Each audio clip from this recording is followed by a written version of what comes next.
mi flore de captura na ovni. Number 10. NASA hacked. So first off, how do things like this from NASA even manage to get leaked? Well, apparently by British guys like Gary McKinnon hacking into their system. Between the years 2001 and 2002, Gary broke into 97 different government computers, believing NASA was hiding signs of alien life because of thousands of pictures of UFOs he found hidden away. A former NASA employee had said that satellite images were checked for UFOs and deleted if they showed any evidence, and Gary decided he wanted to break into NASA in order to validate these claims. He says that he found 4 different folders titled Filtered, Unfiltered, Processed, and Raw. He says that his slow internet connection only made him able to download 1 image before he lost access to the rest of them, the picture apparently being a clear image of a cigar-shaped spacecraft.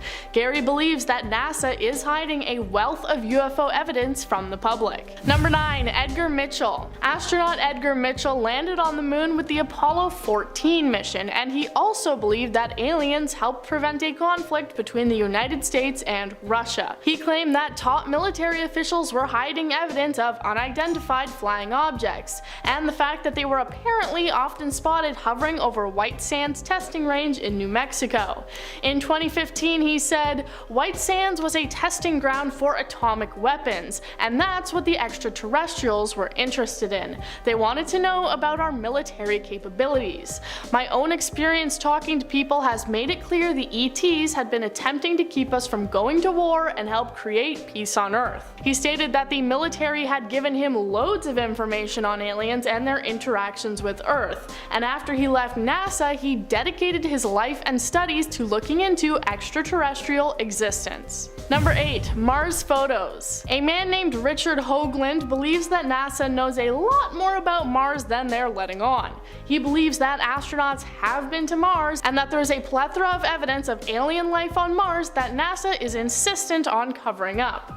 During the Viking 1 orbit in 1976, NASA released various photographs of the surface of Mars, and some of them seemed to show various different structures and one that apparently even looked like the Sphinx. This led people to believe that these structures had been built by aliens who lived on the Red Planet. Years later, in 1998, NASA took more pictures to debunk the theory, showing only rocks, but Richard and others believe that this is them trying to hide the truth and shrinking the structures that were previously on the planet.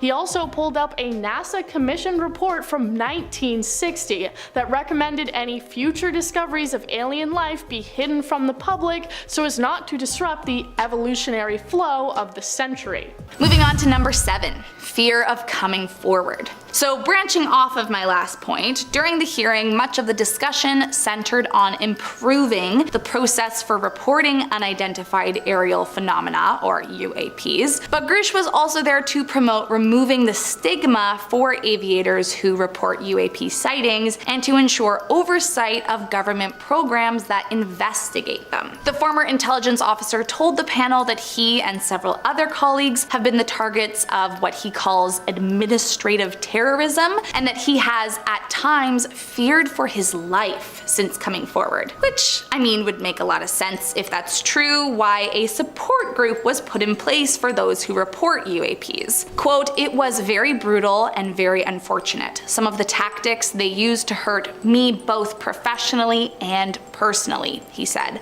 adding that there is currently an open investigation into the matter. Moving on to number 6. Safety issues. One of the major arguments this hearing was intending to focus on was that in not reporting or in discouraging reports, we are creating a national safety issue, and there is a push for intelligence agencies to be more transparent about UAPs in order to promote national safety. Supporters of this, like Democratic Rep. Robert Garcia of California, said, quote, "UAPs, whatever they may be, may pose a serious threat to our military and our civilian aircraft. and that must be understood. We should encourage more reporting, not less, on UAPs. The more we understand, the safer we will be. Grush, Graves, and Fravor all echoed similar sentiments, explaining they would like to see a, quote, safe and transparent reporting system. The men added that they are hopeful the public discourse is the first step towards eliminating the stigma and reports of UAPs to encourage others to come forward.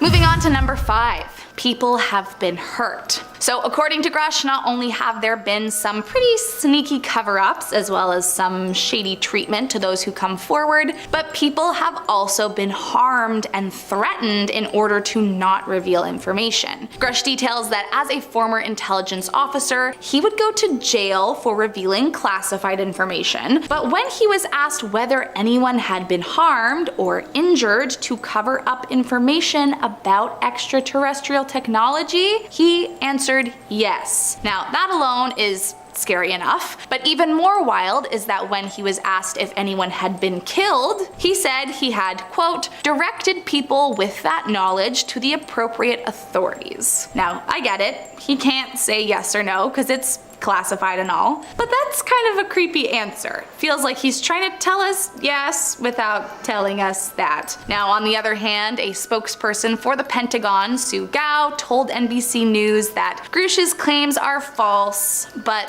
I mean, I don't know, man. What do you guys think? Coming in at number 4. Sightings are not rare. According to former Navy pilot and executive director of Americans for Safe Aerospace, Ryan Graves, it wasn't just the 2004 incident that raised some eyebrows. Graves also talked about an incident with a flying object off the coast of Virginia Beach in 2014. He said that while flying an F-18, he came across an aircraft that looked like a, quote, dark gray or black cube inside of a clear sphere. Which sounds pretty UFO-y if you ask me. Graves estimated the aircraft to be 5 to 15 feet in diameter and unlike any aircraft he has ever seen. But even more peculiar than its shape was that Graves claimed the UAP could remain stationary despite hurricane force winds. And according to Graves, sightings like this one are not rare, are not isolated. Plus, he explained that his squadron submitted a safety report at the time, but that he received no official acknowledgement of the incident. Moving on to number 3. A very small amount get reported. Now, despite the fact that Graves claims sightings are not rare, and the fact that it feels like there is always a new UFO sighting popping up, officially speaking, there are apparently not very many sightings that actually get officially reported. Graves estimates that roughly 5% of UAP sightings are reported. Again, mostly due to stigma. Quote, I urge us to put aside stigma and address the security and safety issues this topic represents. If UAP are foreign drones, it is an urgent national security problem. If it is something else, it is an issue for science. In either case, unidentified objects are a concern for flight safety. The American people deserve to know what is happening in our skies. It is long overdue.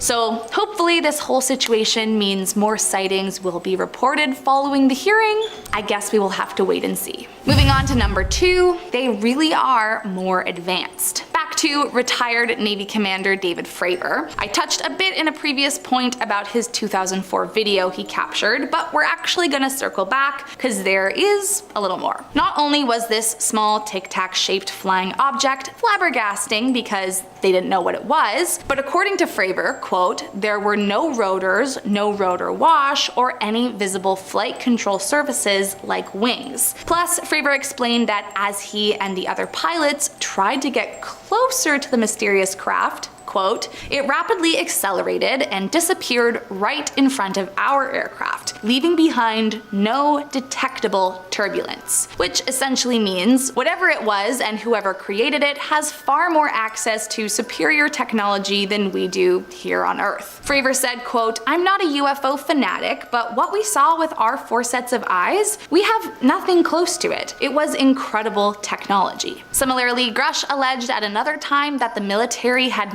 misused funds allocated for other programs to try to reverse engineer some of the supposedly non-human technology. And last up in our number 1 spot, there are still unanswered questions. While there was certainly some juicy deets revealed at the hearing, we were also left with even more questions and still a few skeptics. Representative Eric Burleson of Missouri said he found it far-fetched that an extraterrestrial species was technologically advanced enough to travel to Earth, yet is, quote, somehow incompetent enough to survive Earth and crash. NASA also weighed in, saying that scientists have been searching for signs of life in our universe for years, but they have so far come up short. The space agency's missions have studied water on Mars, explored the ocean worlds, Titan and Europa, and looked for molecules that could be a sign of life in the atmospheres of alien planets, but claim that our understanding of life is still a bit fuzzy and ever-changing. Now, all of that being said, as per the Planetary Society, it is, quote, very unlikely that Earth is the only home to intelligent life. So we may be onto something here. I guess we'll just have to wait and see until more information is revealed. Starting off this countdown, we have the Barrier Canyon pictographs. Located in the southwest, the Barrier Canyon is a remote area in Utah. There you will find amazing pictographs that date back to thousands of years ago. Here's the thing, people are like, bro, those pictures look an awful lot like aliens. Most of the figures displayed there are quite odd. They are around 8 feet tall and shaped like a human, but have no arms, legs, ears, or noses. They do, however, have big alien-like eyes. Some have been drawn with free-floating eyes, or wings, or with serpents around their hands or above their heads. Other paintings are of animals and humans, but the humans aren't drawn nearly as big as the 8-foot-tall weird creatures. The paintings are said to have been done by mixing blood and clay and possibly urine as a binder. Upon analyzing them, they found hair from a paintbrush that dates back to 6750 BCE, meaning maybe people back then were in contact with these humanoid alien type creatures. I mean, they would have had to had a big impact on their life in order for them to have been painted. Moving on at number 9, we have the rock paintings. For years, archaeologists in Sharma, India have been baffled by these weird ancient rock paintings. The paintings are around 10,000 years old and they look like they depict aliens and UFOs. Archaeologist Junior Back said, and I quote, "The findings suggest that humans in prehistoric times may have seen or imagined beings from other planets." Some of the paintings show these weird alien-shaped figures with massive heads, whereas other drawings are of what appears to be UFO spaceships. In other pictures, these weird humanoid figures are wearing what appears to be spacesuits. In fact, locals in the village would worship the paintings and tell great stories about small people coming down from the sky in round-shaped flying objects, abducting people, and then never returning. So, were the prehistoric people just super creative, or were they actually greeted by these aliens? Moving on to number 8, we have Saint Wolfgang and the Devil. This painting was created in the 15th century by famous German Renaissance painter Michael Pacher. It was painted based on the legend about Saint Wolfgang tricking the devil into building a church. So yes, that green guy with the weird face on his ass is supposed to be the devil. But people are like, really? That's an alien. I mean, yes, I admit that this creature doesn't look like a traditional devil, but over the years the devil has been depicted in a number of different forms, including something like this. But no, a number of people strongly believe that it's not the devil he was in contact with, but it was aliens instead, and apparently aliens have faces on their bums. Number 7, Sun Object. Last video I talked about NASA cutting off their ISS feed when people believed that they saw a UFO falling towards the Earth. This one is a similar scenario, except it came from footage of the sun. In May of 2012, a YouTube user posted a video of a mysterious object seen flying near the sun in NASA's broadcast. The video zooming in on the pyramid-shaped object that many believe to be some sort of alien craft flying near the sun. A day later, NASA shut down the video feed. In a second video, the user said, "This is a cover-up to prevent us from seeing these things again. NASA must have seen this video and started making plans to change the way you and I are allowed to view it. NASA are clearly trying to stop us looking at the sun." Alien deniers may say that this is just some sort of camera glitch or sun flare, but I think we all know the truth. People telling you not to look at the sun is actually just propaganda so we don't see the aliens. And I'm just gonna say quickly for legal reasons that I do not actually condone staring into the sun. Number 6. The cube. This also isn't the only case of NASA cutting off the sun live stream after suspicious activity. It happened just this year in May as well. On May 2nd at around 1 in the afternoon, a large black cube appeared to come out of the sun, visible for about 2 seconds. A glitch then appeared on the live stream covering a large part of it, and after it clears, the cube is gone.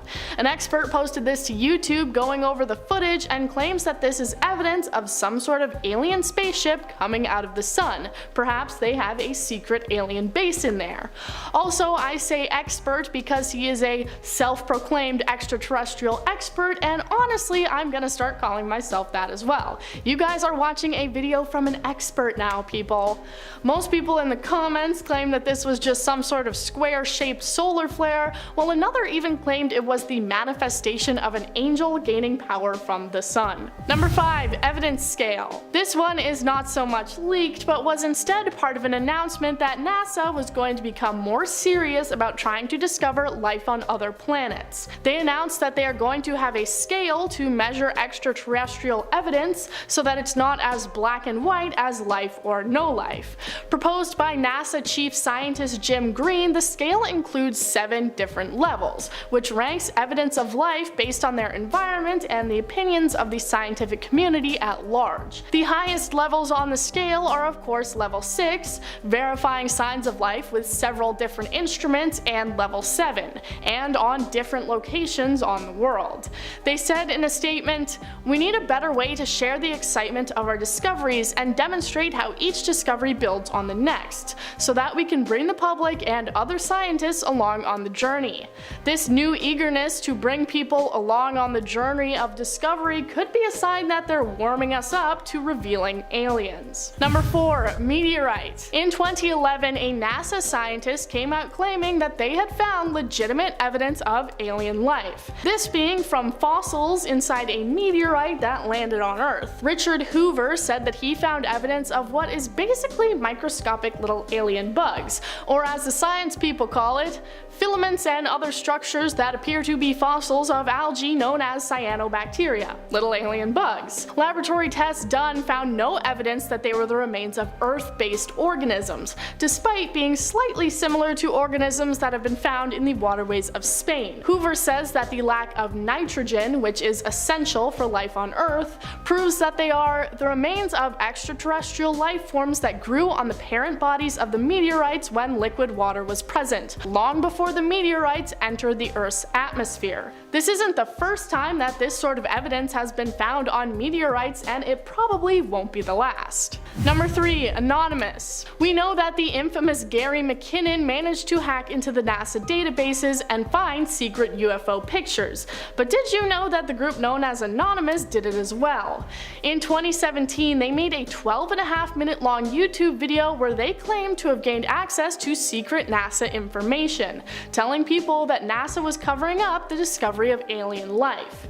They said that the organization had recently found 219 new planet candidates, 10 having very similar conditions to Earth.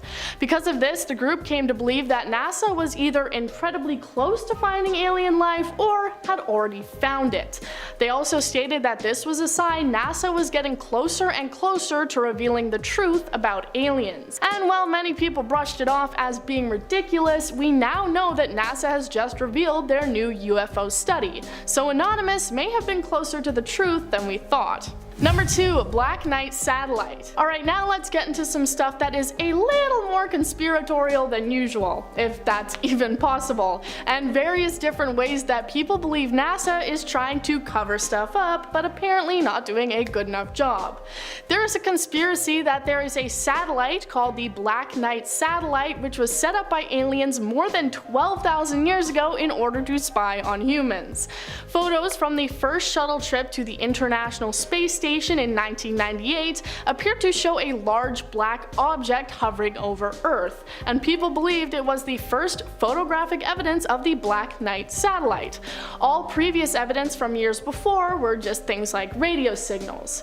They also believed that back in the early 1900s, Nikola Tesla actually picked up signals from the Black Knight. Whether or not you actually believe in the existence of the satellite spying on us apparently doesn't matter anymore, as it was reportedly shot down by the Illuminati in 2017. Number 1, Hollow Earth. Alright, this one's not so much about aliens, but trust me on this, I am a self-proclaimed extraterrestrial expert, okay? In 2016, one YouTube user suggested that NASA was trying to cover up the existence of something at the North and South poles. Old satellite images of Earth from space appear to apparently show some sort of a massive hole at each end of the Earth, what they claim to be an entrance. If you're not sold on the flat Earth theory, then let me introduce you to Hollow Earth. As its name suggests, the truth is apparently that the inside of the Earth is hollow and actually contains inner Earth complete with its own sun. Explorers have apparently seen the inner Earth firsthand when flying over the North Pole. So this is just a cool, crazy conspiracy, and it doesn't actually really relate to aliens, but I just wanted to talk about it. So as an alien expert, I'm just gonna say that the inner Earth is actually where all the aliens live, and they control us from the inside. Starting off this list in our number 10 spot, we have meteorite ALH 84001. In 1984, there was the discovery of a meteorite that had landed in Antarctica. This meteorite was a piece of Martian rock that had been blasted off of the surface of the red planet after some sort of collision, and it wandered the solar system for a cool 15 million years before it came hurtling down to Earth to be discovered by scientists. This is already pretty cool, but what's cooler is that in 1996, NASA scientists announced that they had found what appeared to be fossilized microbes in the rock. Analysis of the rock showed that it contained organic molecules and tiny specks of mineral magnetite, which can sometimes be found in the bacteria here on Earth. It was also said that underneath an electron microscope, the scientists found signs of nanobacteria. This piece of evidence has been quite controversial, with some scientists bringing up alternative to these key pieces of evidence. Some experts have argued that the magnetite wasn't actually similar to those found in Earth bacteria, and that the organic molecules were just contaminants from Earth, which is a fair argument. At the end of the day, we aren't exactly sure if this is proof or not, but the good news is that the Perseverance rover on Mars might finally be able to give us the answers to these questions. In our number 9 spot today, we have Dr. Richard Hoover. For around 2 decades, Dr. Richard Hoover has been studying meteorites that were found in Antarctica,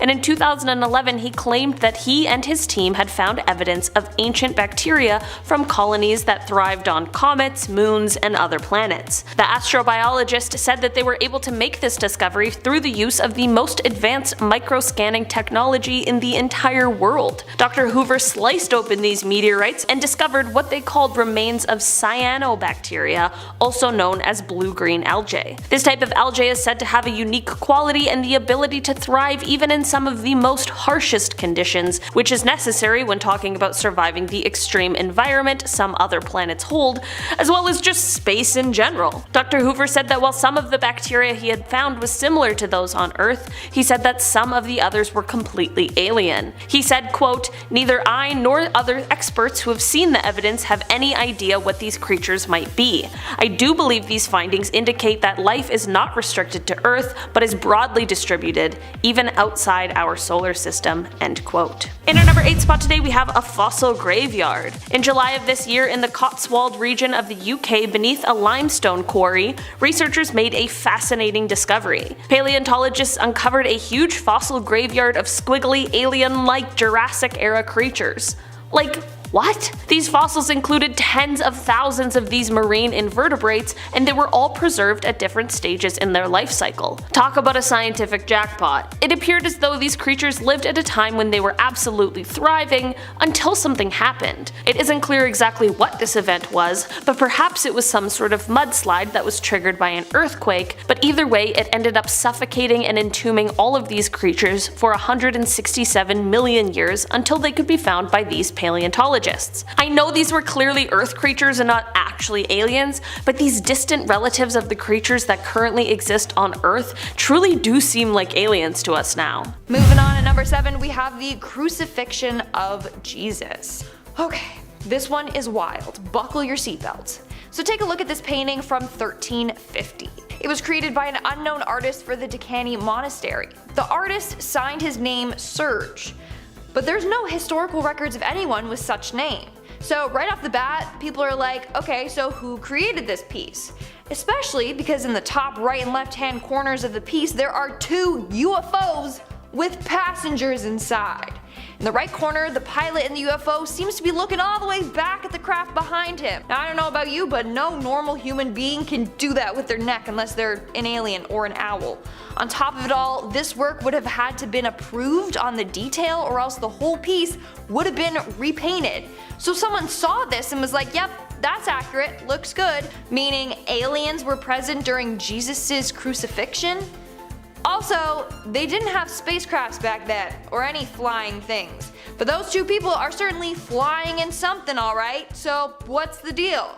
Well, one explanation is that those 2 UFO things are supposed to represent the sun and the moon, or 2 divine beings watching over.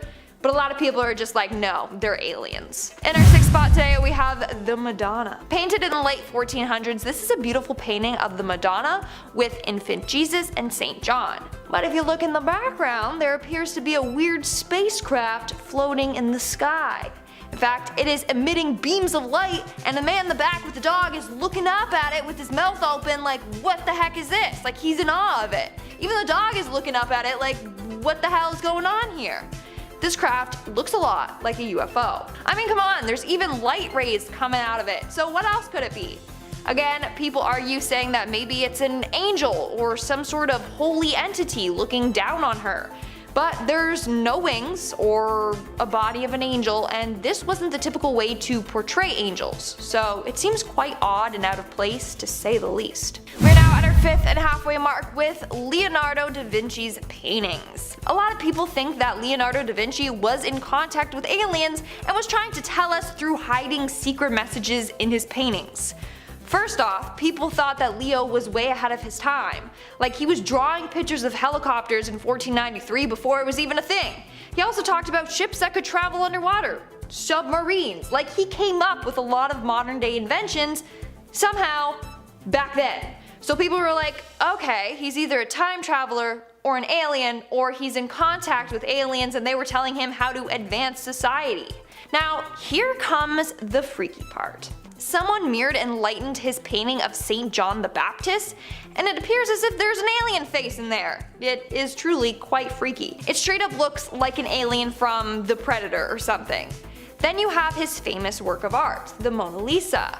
Turns out if you do the exact same thing to this painting, you also see an alien's face. So, what do you think? Was Leo subtly trying to tell us something? If so, why would he make it so hard for us to find? Also, I want to know who went around like mirroring and lightening these images. Like, were they purposely looking for a coded message? Should we be doing that to all paintings or what? Moving on, at number 4 we have the glorification of the Eucharist. This is another religious painting that might include signs of alien life. So in this painting from the 17th century we see God and Jesus looking out over God's kingdom. But what's weird is that there is this weird round object between the two with antennas sticking out of it. It looks a lot like Russia's Sputnik satellite. Now, the sphere is the creation globe, like to represent Earth and the cosmos. But people argue that if that was so, then how come there's no stars? And how come it looks like it has almost a metallic reflection? And what about the antennas, okay? Some say that it's magic wands, but it can't be because they look like they retract, like antennas. I don't know about this one, okay? There's two theories. One, aliens provided them with such a device, or 2, someone is a time traveler. I don't even know anymore. Coming in at number 3, we have no Chiri. This illustration is part of a UFO legend from the 1800s. The fact that back then they had stories talking about spacecrafts and extraterrestrials makes it seem like aliens are indeed real. This Japanese story talked about a sailor finding a weird floating craft in the ocean, which is what this picture depicts. According to the story, the craft was an object made from steel and glass, and was big enough to fit a small human inside. On top of that, they said inside of the craft was a small script that they couldn't decipher. Probably because it was like in an alien language, I don't know. But anyways, what are the odds that this story perfectly describes UFOs and drew them just like we picture them nowadays? In our second spot, we have the Paleolithic rock painting. This for sure is a painting of a UFO spaceship, and no one can tell me differently. Like, there's no way this isn't. Like, come on, as a kid, that's how I drew UFOs. What else is it meant to be if it's not an alien spacecraft? Anyways, this painting was found deep inside of a cave in Neo, France. It's dated back to 13,000 BC, which is insane because obviously they didn't have any flying devices back then, so what is this a picture of? Maybe they really did come across a UFO. And in our number 1 spot today, we have Dracula's UFO. Not gonna lie, this is another really freaking weird one. This is a 16th century painting of Dracula's castle, like the real life Dracula, aka Vlad the Impaler. Well, hovering right above the castle in the sky is what looks like a UFO spacecraft. Not only that, but in 2014, a tourist photographed a very similar UFO right above a building in the same area. Could it be that Vlad was actually an alien? Like, what if aliens need to feed off of humans to stay alive, and that's why Vlad did what he did? Because in reality, he was an alien, not a vampire.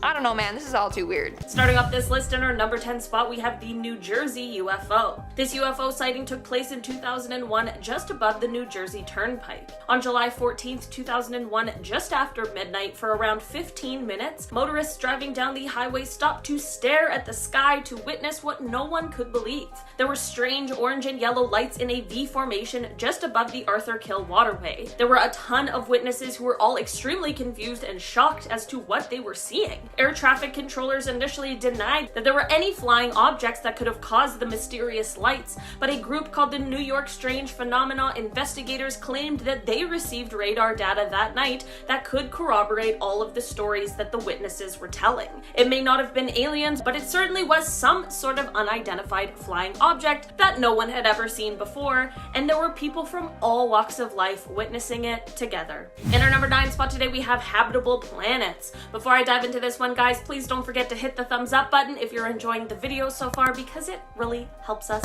out. So, we once were on a journey to start off by figuring out which planets were actually habitable. And by that I mean which planets were rocky and which were orbiting a star within what is called the Goldilocks zone and had water, and that they weren't too hot or too cold so that water could be in liquid form. It just seems like the absolute basics needed in order to sustain life. Well, now, after more years of research, it is thought that actually about 1 in every 5 or 6 planets is actually a planet that could potentially sustain life. It is thought that there is roughly about 1 exoplanet for every star in our galaxy. That's a lot of planets, which means that's a lot of planets that could potentially have life. There certainly are planets that researchers believe are the most likely, but that doesn't mean that they are the only ones that should be looked into. Basically, what I'm saying is that there are, at the very least, millions of planets that could be hosting some form of life, whether it's an intelligent civilization or just single-cell organisms that have the potential to evolve over millions of years, just like us. Any kind of life would be a huge and exciting win for the science community, so it's just a reminder to us to keep searching because we never know what we're going to find. In our number 8 spot today, we have the Stephenville UFO. In January of 2008, in the small town of Stephenville, Texas, a bunch of residents all saw something in the sky that they couldn't believe. In the beginning, it appeared to be white lights in the sky that were first in a single arc, but then they quickly moved to form 2 parallel lines. It was estimated that the lights were spanning about a mile long and half a mile wide, but the craziest part is that it was flying at 3,000 miles per hour, which is similar to the speed of a fighter jet, yet, but there was no sound reported at all. The government chalked this sighting up to the US Air Force flight operation, but many of the residents who saw this event on that day were absolutely not convinced and truly felt like they were lied to. Some even explained that what they saw was too technologically advanced for human civilization. I want you guys to let me know in the comments if you believe the story that the government told, or if you trust the instincts of the people in Stephenville who saw that incident that day. In our number 7 spot today, we have a fossil monster. These fossils pertaining to one particular creature have only been found in one spot, and that is in the Mason Creek fossil beds of Illinois. Here they have found the fossils of an animal called Tulamonstrum gregarium, or simply the Tully monster. This animal is said to have lived 300 million years ago in the shallow waters that covered Illinois. What is so unique about these fossils from this creature, other than the fact that it lived 300 million years ago, which is wild, is that attempts at classifying this creature have been highly controversial. Interpretations of this fossil have been likened to mollusks, arthropods, conodonts, worms, and vertebrates. It is super weird that this creature with fossils located in only one place from 300 million years ago is super hard to classify because it has a bunch of different tributes that could be placed in a number of different animal classes. I'm not saying it's an alien, I'm just saying it's a little mysterious. In our number 6 spot today, we have Curiosity. NASA's Curiosity rover is one of the rovers sent to Mars to explore the red planet we want to know so much about. Curiosity has taken photos that have been extremely helpful to the scientists here on Earth, but some of those photos are more intriguing than others when it comes to the search for alien life. One batch of these photos, when looked at by researcher Barry de Gregorio, piqued his interest. He explained that the objects in the photos looked extremely similar to the Ordovician trace fossils he had studied and photographed here on Earth. He went on to ask the question, if not trace fossils, what other geological explanations could NASA come up with? These stick-like features he is talking about were first spotted in black and white photos taken by Curiosity, and they were so interesting that they sent the rover back to take a second look. What do you guys think? Do you think we'll one day find life on Mars, or do you think it is hiding somewhere else in the universe? Let me know down below in the comments. Maybe we'll be the one to find aliens. In our number 5 spot today, we have the Gale Crater. The Gale Crater on Mars has been the focus of study for a long time, as it is believed that this crater once held water. Many scientists have speculated that this may be a location that did and possibly still could hold a watery environment conducive to life. Over 3,000 photographs taken by NASA's Curiosity rover were examined by a team of 14 experts in astrobiology, astrophysics, biophysics, geobiology, microbiology, algae, fungi, and fossils. This team published a controversial report which stated that they had found proof of life on Mars in these photos. Dr. Rudolf Schlid, who is said to be a Harvard-Smithsonian astrophysicist, wrote, quote, "We discovered Martian formations resembling metazoan fossils and observed hundreds of specimens which closely resemble algae and dimpled lichens attached to mudstones." End quote. The report that this team published has been controversial because of the fact that it was determined from photos rather than actual samples here on Earth, but at the end of the day, any kind of sign and any kind of possibility is rather exciting. Like I mentioned in the first one, hopefully the Perseverance rover will be able to head over to the Gale Crater and get a closer look at what is going on down there. Maybe we're closer to finding solid proof of alien life than we once thought. In our number 4 spot today, we have these Canadian fossils. In Kootenay National Park in Canada in 2018, paleontologists discovered something incredible. This discovery was of course a fossil, and it was carapaces that had been molted onto a long-gone ocean floor that once existed here on Earth. These carapaces belong to some sort of species that is entirely new to science. You see where I'm going with this? It is thought that these fossils came from the Cambrian period 540 million years ago. While it is unlikely these creatures were actually aliens, it seems almost alien that these completely unknown creatures once existed on our planet. And who knows, maybe it really is the fossil of an alien. I mean, I wasn't around 540 million years ago to tell you, so at this point, I'm not really sure. It is debated exactly how these creatures relate to animals we currently have living on this wonderful Earth, which just adds to the mysteries of this wonderful find. In our number 3 spot today, we have lava tubes. As it turns out, lava tubes may just be where the alien life has been hiding waiting all these years. Besides holding the keys to the answers of a planet's geological history, lava tubes may also host environmental conditions that are relatively stable, which is kind of shocking. This may mean that these lava tubes would be appealing to life forms of all sizes. If a planet like, let's say, Mars ever did host life at one point, it's entirely possible that these life forms may have moved and tried to find a safer place amongst the changing conditions and evolution of Mars. These life forms may have been seeking some kind of haven, and this is where the lava tubes come in. Pascal Lee, a planetary researcher at NASA's Ames Research Center in Mountain View, California, said, quote, "On Mars and other places, lava tubes have the potential to have made the difference between life and death," end quote. Lava tubes, wherever they are found, are scientifically exotic, and it's been said that a mission to another world that also studies these underground features as well as the surface of the planet is like getting 2 planets for the price of 1. Maybe our issue all along is that we've been searching on the planet when we really should be looking at what's going on inside. In our number 2 spot today, we have the Sri Lanka fossils. In 2012, scientists from the United Kingdom explained that they had found algae-like fossils inside of meteorite fragments that landed in Sri Lanka. Not only could this potentially have been proof of the existence of alien life, but it also could give indications as to how life on this planet formed, as that truly is one of the mysteries we still don't really have answers to. There are a few theories as to how life began, and they include the theory that life spontaneously erupted from inorganic molecules somehow, that life came here on a comet or an asteroid, or that some sort of alien civilization directly sent an asteroid here that contained life. Although this last one is the least likely, it's the one I'm most hoping for. Anyway, this fossil discovery may be holding the keys to this mystery we've long awaited the answers to. In our number 1 spot today, we have the Australia fossils. 3.5 billion years ago, Earth wasn't exactly a great place to live. That is no shade to the beautiful planet we call home, it was just a different time. There were a lot of volcanic eruptions, not a lot of oxygen,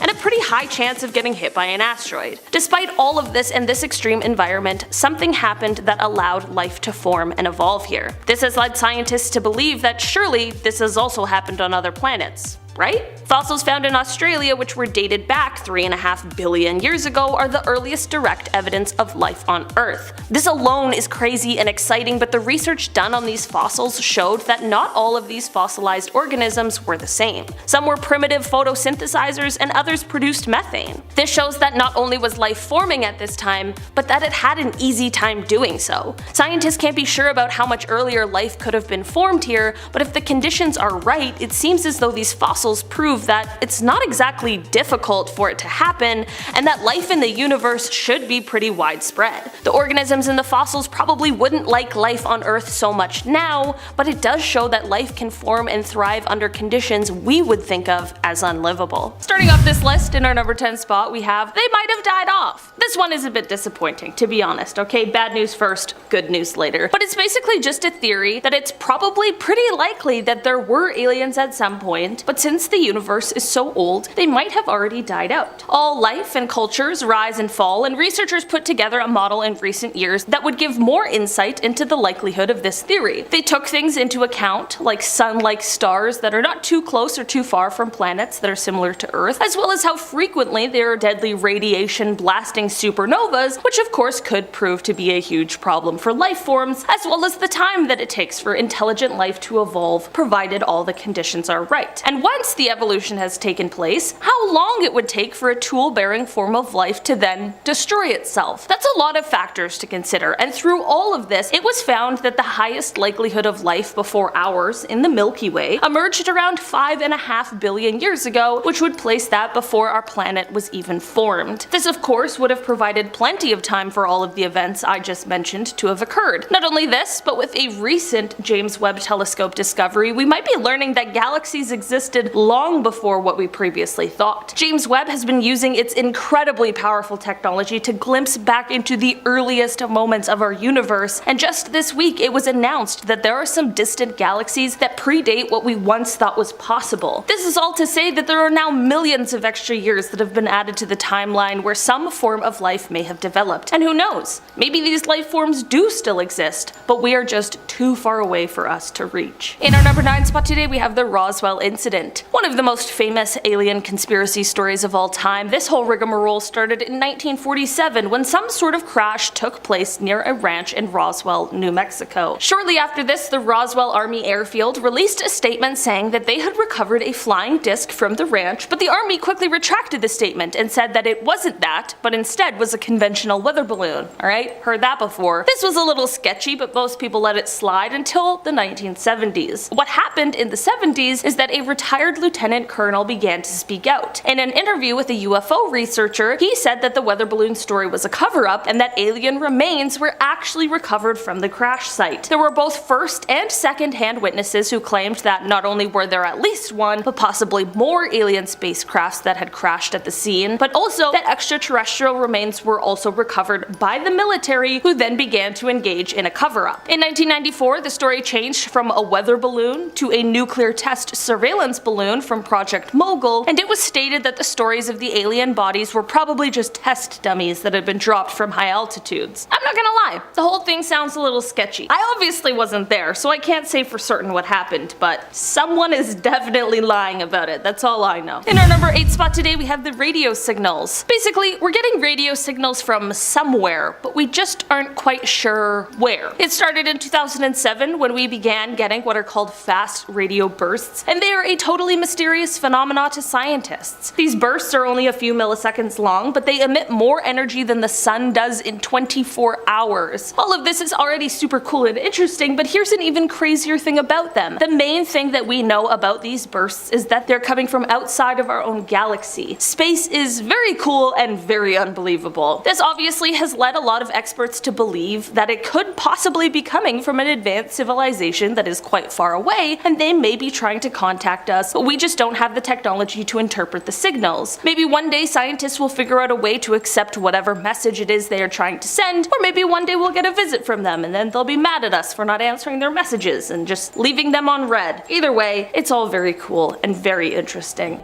In our number 7 spot today, we have time. This one is basically just the theory that we may not have found aliens yet because we haven't spent enough time looking for them. Realistically, it's been about half a century since we really gained the technological advancements that have allowed us to really look for them. In terms of the universe, that is the smallest little blink of an eye. Things take time, and it's incredibly possible that we just haven't had enough of it yet. Every year, as more money gets put into things like that, it allows incredibly smart and brilliant people the opportunity to create things that unbelievably make space more and more accessible to us. The more accessible it is, the more we will be able to discover. So maybe this is just a lesson in patience for all of us. If aliens do exist, I'm sure we'll find them at some point. Hopefully sooner rather than later, because I personally would like to meet an alien, but since I'm not an astronaut, I might have to wait a little longer than I'd like to. In our number 6 spot today, we have this unexplained UFO. In 2017, after the existence of the Advanced Aviation Threat Identification Program became more well known, a video was released of an encounter between an FA-18 Super Hornet and some sort of unidentified flying object. There weren't a ton of details released about exactly what happened during this encounter, but using a Raytheon Advanced Targeting forward-looking infrared pod, they were able to capture an extremely fast-moving white oval that was around 45 feet long. The oval had no wings and didn't appear to have any kind of exhaust either. They were tracking the UFO at an altitude of 25,000 feet just above the Atlantic Ocean, and then they were shocked as the craft rotated on its axis and flew away. There was no explanation released with the footage because it truly is unbelievable and currently unexplainable. In our number 5 spot today, we have They May Already Be Here. Okay, this one is for my conspiracy theorists out there. This is just the theory that maybe we can't find aliens because they've already found us and are actually walking among us, and we just don't know. I'm not quite sure the logistics of this one because I am definitely a human, and no alien who's posing as a human has ever revealed themselves to me personally, but I can't speak for everyone. It's possible that if this is true, aliens might be waiting for the right time to let us know that they've been walking around with us, Or there may already be some lucky people out there who already know. I know a lot of us would be quite frightened of aliens if we did find concrete proof of their existence, and it might be likely that they're afraid of us as well. And if they are more intelligent than us and were able to find us first, they might just be testing out the waters to see what humans really think of them before letting us in on their secrets. So if you meet a stranger who starts asking you a bunch of questions about aliens, you might want to think twice next time. In our number 4 spot today, we have the Chicago UFO. This UFO sighting comes from November 7th, 2006 and was at the O'Hare International Airport in Chicago. Flight 446 was getting ready to head to North Carolina when an employee from United Airlines that was on the tarmac noticed a dark gray metallic aircraft hovering over one of the gates. After this, 11 other employees and even a few people who didn't work there saw this gray saucer floating around 4:15 p.m. The people who saw it explained that it hovered above the gate for around 5 minutes before it just shot itself upwards and broke through the clouds, leaving a hole where you could see the blue sky.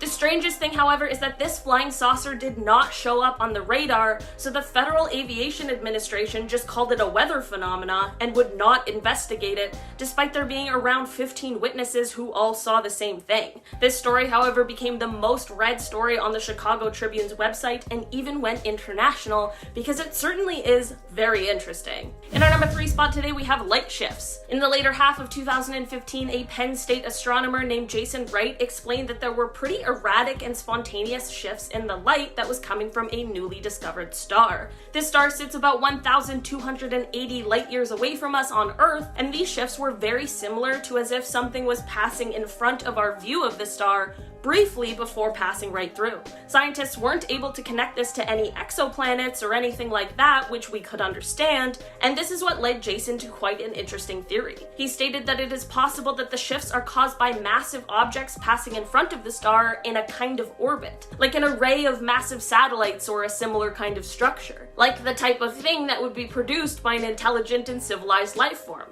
Again, like many things, it's just a theory, but a very compelling one at that. In our number 2 spot today, we have the USS Princeton UFO. This UFO sighting comes from 2004. On November 14th of that year, the USS Princeton noticed an unknown aircraft of some sort that was about 100 miles off of the coast of San Diego. For 2 weeks prior to this, the crew had been tracking a strange flying object, and this one would start out at around 80,000 feet before extremely quickly dropping to hover right above the Pacific Ocean. Black Aces Commander David Fravor and Lieutenant Commander Jim Slate of Strike Fighter Squadron 41 went over in 2 fighter jets in order to kind of scope out the situation, and when they arrived, they saw what at first appeared to be churning water while there was an oval shape just below the surface. After this, a white oval shaped object appeared above the water, but it had no markings on it. Like no windows, nothing that would indicate an engine, no wings, and the infrared monitors on the jets didn't pick up any sort of exhaust. The commander and lieutenant commander tried to intercept this strange aircraft, but it very quickly flew away and reappeared on the monitor 60 miles away. Like when I say quickly, I mean it was moving at 3 times the speed of sound and over twice the speed of fighter jets.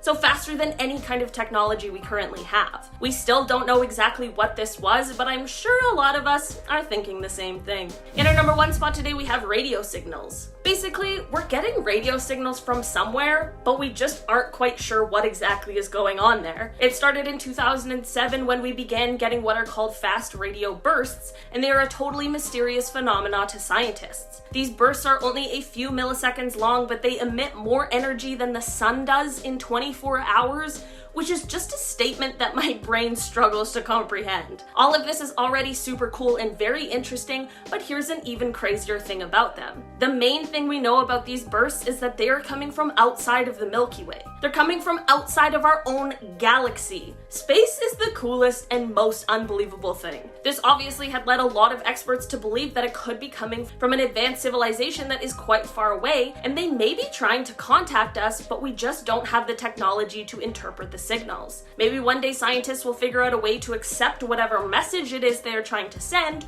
or maybe one day we'll get a visit from them and they'll be mad at us for not answering their messages. Either way, it's all very cool and very interesting. So starting us off at number 10, cover-ups. So this might not be news in regards to the idea of alien life and the government's involvement, as it's long been theorized by believers that the government has been covering up truths in relation to ETs and UFOs. But if we are to believe what was said in Congress, then that means the theory wasn't wrong. A former intelligence official testified last Wednesday that the United States government has found and covered up evidence of extraterrestrial life for decades. One of the witnesses, retired Major David Grush, alleged at a House of Representatives hearing about UFOs that the Pentagon has recovered crashed vehicles and biological remains believed to be of non-human origin. Quote, "I was informed in the course of my official duties of a multi-decade UAP crash retrieval and reverse engineering program to which I was denied access. My testimony is based on information I have been given by individuals with a long-standing track record of legitimacy and service to this country, many of whom also shared compelling evidence in the form of photography, official documentation, and classified oral testimony." So yeah, and it only gets crazier from here. Moving on to number 9, caught on video. Now, as I mentioned, there were 3 military veterans that were a part of this hearing. We touched on David Grush in the last point, but the other 2 witnesses, Ryan Graves, Executive Director of Americans for Safe Aerospace, and retired Navy Commander David Fravor, both testified they too had personal experiences with UFOs while on the job. One of the more shocking incidents in particular detailed by Fravor was an incident from 2004, where a UAP was caught on video. Now, UFOs, or UAPs as they're formally referred to by military personnel, are defined as any object that is detected but cannot be immediately explained. And while some end up having innocent explanations like being weather balloons or drones, others remain quite the mystery. The 2004 incident falls into the latter category. Fravor said it was several years before any officials followed up on the extraordinary events of the day, and even then, he added that nothing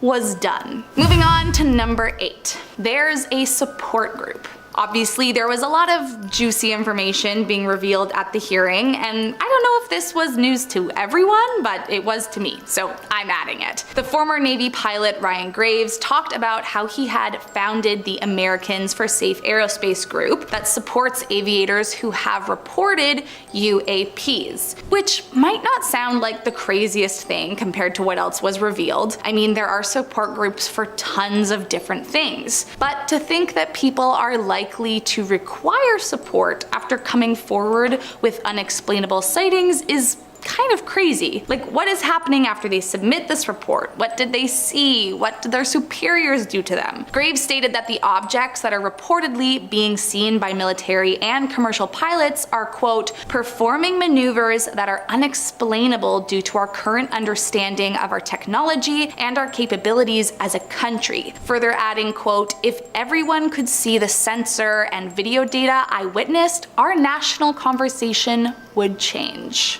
In our number 7 spot today, we have the cigar-shaped UFO. Alright, let's set the stage. It's 2:45 a.m. on July 24th, 1948, and there are 20 passengers aboard a twin-engine propeller plane that is at 5,000 feet being flown from Houston to Atlanta by pilot Clarence S. Childs and co-pilot John B. Whitted. Out of the 20 passengers on board, 19 of them are asleep at these early morning hours, and everything seems to be going as per usual until it wasn't. The 2 pilots and the 1 passenger who was awake all witnessed the same thing about 20 miles southeast of Montgomery, Alabama. About a week after the incident, the pilot explained what he had seen by saying, quote, it was clear there were no wings present, that it was powered by some jet or other type of power, shooting flame from the rear some 50 feet. There were 2 rows of windows which indicated an upper and lower deck, and from inside these windows a very bright light was glowing. Underneath the ship there was a blue glow of light. By his estimates, he watched the UFO for about about 10 seconds before it completely vanished. The co-pilot gave a similar explanation and also added, quote, "The object was cigar-shaped and seemed to be about 100 feet in length. The fuselage appeared to be about 3 times the circumference of a B-29 fuselage. It had 2 rows of windows, an upper and a lower. The windows were very large and seemed square. They were white with light, which seemed to be caused by some type of combustion. I asked Captain Childs what we had just seen, and he said that he didn't know." While this is obviously very strange and peculiar, what has driven UFO enthusiasts even more is the fact that this strange sighting was, of course, later investigated by the US government, but the results of that investigation have allegedly been mostly destroyed. Does that mean that maybe they found something they aren't willing to share yet? Some believe that perhaps the pilots and passenger witnessed a secret Soviet spycraft, but others believe it definitely was something of the extraterrestrial variety. In our number 6 spot today, we have the NASA Viking experiment. So this is one of the more debated ones on today's list, but that does not mean that it isn't evidence. In 1976, NASA's Viking landers tested the soil on Mars and found some chemicals that could be attributed to signs of life. The soil was mixed with radioactive carbon-labeled nutrients and then tested for the production of radioactive methane gas. The test ended up receiving a positive result, which could indicate that something in the soil is metabolizing the nutrients to produce the gas. Despite further efforts, there still hasn't been any life found, but one of the scientists who worked on this original project, and others as well, stand by what they found and argue that the technology at the time wasn't advanced enough to find the key evidence of life. Hopefully with the Perseverance rover that is, digging in the soil up there now, maybe now is the time that we have the technology to find the true answers behind this one. In our number 5 spot today, we have the Mount Rainier incident. This incident took place when Kenneth Arnold was en route from Chehalis, Washington to Yakima, Washington on June 24th, 1947. Kenneth was traveling in a privately owned plane when he suddenly saw a bright flash on his wing. He looked around, and this is when he saw a chain of 9 unidentified flying objects approaching Mount Rainier. He explained that he, quote, "could see their outline quite plainly against the snow as they approached the mountain." He continued on saying, quote, "They flew very close to the mountain tops, directly south to southeast down the hog's back of the range, flying like geese in a diagonal chain-like line as if they were linked together." From here, he explained that, quote, "They were approximately 20 or 25 miles away, and I couldn't see a tail on them. I watched for about 3 minutes, a chain of saucer-like things at least 5 miles long, swerving in and out of the high mountain peaks. They were flat like a pie pan and so shiny they reflected the sun like a mirror." He also told investigators that he had never seen anything travel that fast in his life. Unfortunately, Kenneth's story was met with disbelief and actually a lot of ridicule. This made Kenneth quite resentful, but he said, quote, "They can call me Einstein, Flash Gordon, or just a screwball, but I am absolutely certain of what I saw." He added that if he ever saw a phenomena in the sky, quote, "even if it were a 10-story building flying through the air, he would not say a word about it." In our number 4 spot today, we have the fossilized microbes. Another piece of controversial evidence that came from Mars was announced in 1996. NASA scientists announced that they had potentially found what appeared to maybe fossilized microbes in a lump of Martian rock. It is likely that this rock came off during some sort of Mars collision and just casually floated around the solar system for, 15 million years before landing in Antarctica in 1984. Just casual space stuff. After analyzing the rock, it was revealed that it contained organic molecules and small specks of mineral magnetite, which sometimes is found in the bacteria on Earth. Upon further analysis with an electron microscope, it was claimed that there were signs of nanobacteria. Since then, some claim that the magnetite wasn't that similar to those found in bacteria, and that there is a belief that the signs of nanobacteria could have been grown in a lab. In our number 3 spot today, we have the Big Flap. Back in 1952, while the panic over flying saucers was very real, there were a bunch of strange reports of potential UFO sightings in the skies of Washington, D.C. These sightings later became known as the Big Flap, and they were being reported by civilians as well as military radar operators and pilots. In fact, there were so many people reporting these UFOs that a special intelligence unit of the US Air Force was sent to investigate. What really sparked a lot of concern with these sightings is when radar operators at National watched the objects fly past the White House and Capitol building. This is when 2 F-94 interceptor jets were sent to investigate, but both times, as they approached the mysterious objects, showing on their radar screens, they would just suddenly disappear. In the end, as a result of the investigation, what they found, or really the lack of findings, combined with the official explanation that was released, only worked to fuel some very early conspiracy theories that the government was working to hide the evidence that proves the existence of alien life. In our number 2 spot today we have Europa. One of Jupiter's moons, called Europa, has a red tinge to it, and in 2001 NASA scientists revealed that it's possible that alien microbes might be responsible for this red color. The surface of the moon is mostly ice, but it has been shown that it reflects infrared radiation in a very bizarre way. This means that something is binding it together, but researchers haven't been able to come up with the correct combination of elements and compounds to make the data make sense. There are some bacteria on Earth that can thrive in extreme conditions, and that also have that red and brown color, which could potentially be responsible for the color on this moon. The surface temperature might be too cold for them to survive, but the warmer interior might be where they are actually located. Some geological activity on the moon could then push them closer to the surface, where they are then flash frozen in place. And finally, in our number 1 spot today we have the astronaut sightings. We can sit here on Earth all day and talk about the potential for alien life, but who knows more than the people who have actually been to space, which of course are astronauts. Definitely on the list of coolest and scariest jobs in the entire world, there haven't been a ton of people who have had the unbelievable privilege of experiencing space firsthand, but there are even less of them who have claimed to see something that could potentially be proof of alien existence. People who have claimed these sort of things include Edgar Mitchell, Catherine Coleman, and Dr. Brian O'Leary. The very interesting part about many of these claims is that they also include some sort of government cover-up as well. There was also Buzz Aldrin, who spoke about his Apollo 11 experience, and he detailed the crew seeing something flying alongside them, and at first they believed it was the final stage of a detached rocket, but then Mission Control confirmed that it was actually 6,000 miles away from them, leaving them with no answers on what the flying object could actually be. I can't imagine going to space at all, let alone encountering a UFO flying right beside me. Also, I can't believe that I hadn't heard of that story before, because to me, that sounds like full-blown alien contact.